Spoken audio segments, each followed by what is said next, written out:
镜头转来，国内5日节要到啊！台中有民众连续2天，逐顿拢食2、3粒肉粽，全胃肚肚闭结。提起乡亲胃肠无好，唔通做一届食遮济歹消化的物件，就要准则，才袂造成身体负担。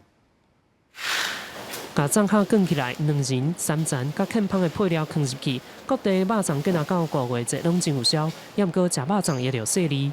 台中有一个50岁的蔡先生，伫超商注文青吉饭店的肉粽，每一顿拢食2到3粒，连续食2天，就出现消化不良、闭结、甲胀气的症头。去病院了后，发现是伫咧短时间内食伤济歹消化的物件。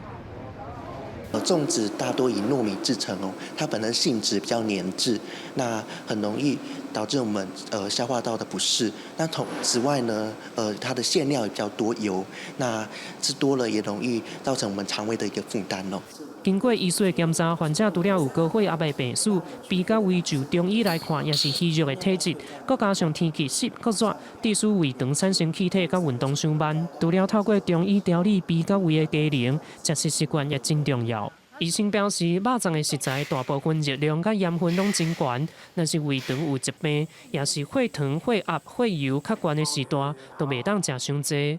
每次就是半颗到1颗尾线，那尽量就是搭配一些蔬菜水果一起食用，不单吃，不要单独使用粽子的一个状况。现在其实有人都会想要吃很大颗的，也有人标榜就是要做很大颗的，就是那种噱头，但是就是尽量还是不去避免吃那些。医生建议，胃肠若无爽快，会当吃足3粒来管等血糖来改善，嘛会当经较细粒的肉粽、甲菜色、果子等有纤维质的食物做伙食，来减轻无爽快的症头。公司新闻综合报道。